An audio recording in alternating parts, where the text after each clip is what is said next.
Koloba ngai en tant que aventure awa kolanda na bilili et passerage ozongisa bon se rappelle garo chaque jour le point décanté avec tout respect papa na biso mokonzi na biso ya masanga na biso ma armée allié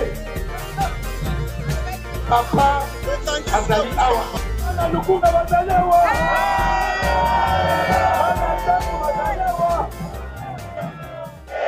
ma camarade FDC a mbote mbote lisusu esengoto esongote lelo mokolo moyetoyi kokutana lelo ezali na ntina pe na motuya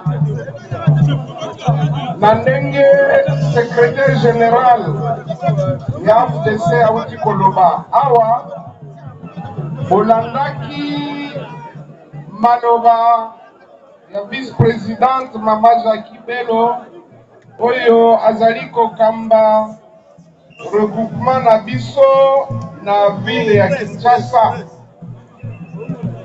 Aza vice-présidente ya FDC aza moko na kati ya basi oyo baza basi ya ngenge oyo tobengaka ba hirondelle ya FDC allié. Bolandi pe maloba ya mama première vice-présidente nationale ya FDC na FDC allié, mama na biso Marie Jacqueline Rumb Kazang. Tobetela lisusu maboko. Auti korapele tina ya biso kokutana awa lelo.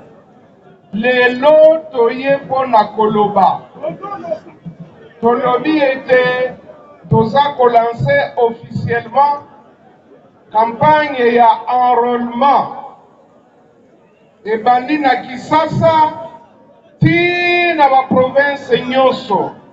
Toza na 26 provinces, donc capitale Kinshasa na 25 provinces nyonso toyebisi bango ete bomilengele esika nano ebandi te, me kasi na parti ya ouest esika enrôlement ebandi oyo babengi zone A01 biso nyonso tosenrôle po ete topesa bakandida ya FDC allié, bakandida ya Félix Tshisekedi Tshilombo bayeba ete baza na soutien populaire.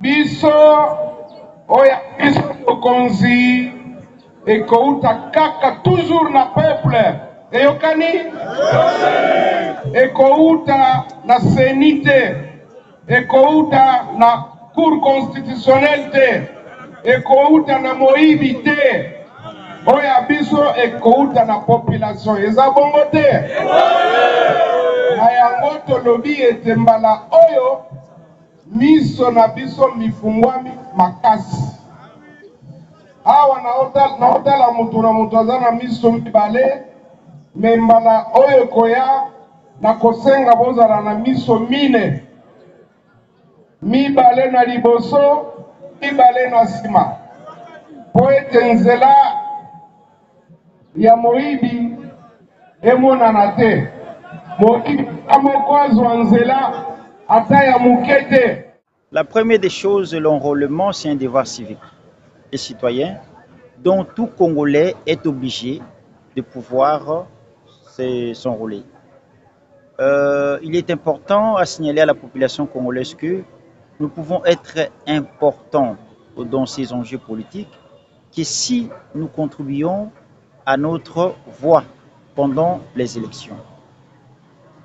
Nous avons notre candidat unique qui s'appelle Félix Antoine Tshilombo Tshisekedi et nous avons l'obligation et le devoir de rappeler à la population que pour donner le deuxième mandat à son Excellence Monsieur le Président de la République actuelle, Félix Antoine Tshilombo Tshisekedi, il faut s'enrôler. C'est avec la carte que nous allons avoir une majorité très écrasante au nom et pour le compte de notre majorité actuellement. Voilà pourquoi le professeur Modeste Bahatini Kobo, autorité morale de l'AFDC et de l'AFDCA, qui avait désigné son candidat président de la République actuelle, conjointement avec son parti politique et regroupement, s'est réuni en ce jour, vendredi 30 décembre 2022, pour faire appel à la population congolaise de tous bords et de toutes les provinces où nous sommes implantés, dans le territoire, dans le secteur, dans le village, de s'enrôler massivement pour donner nos voix à notre candidat, président de la République, Félix-Antoine Tshilombo Tshisekedi, mais aussi et surtout à nos députés nationaux et nos députés provinciaux pour donner aussi une majorité. Bon, la mobilisation chez nous, c'est comme si on buvait de l'eau. Hein. Nous avons l'art et nous avons ce sens-là de la mobilisation parce que nous sommes dans un grand parti politique et ce sont de vrais membres, ce sont de véritables membres, ce sont des membres réels qui nous ont donné une majorité aujourd'hui au niveau de l'Assemblée nationale. Vous êtes sans ignorer que l'AFDC, les partis chers au professeur Batil Kobo, c'est la première force de la République démocratique du Congo. Et cette force soutient l'actuel président de la République. Voilà pourquoi nous sommes forts partout, dans toutes les provinces. Et c'est une évidence de voir la coordination nationale des baptistes, la structure spécialisée du professeur Modeste Batil Kobo, dont l'activité était vraiment présidée par le professeur Modeste Batil Kobo, conjointement avec Maman Jacqueline Roum Kazang, notre PNAI, mais aussi notre chef du gouvernement, TGV, autrement appelé Girisha Malongo, qui était au four et au moulin pour la réussite de cette activité.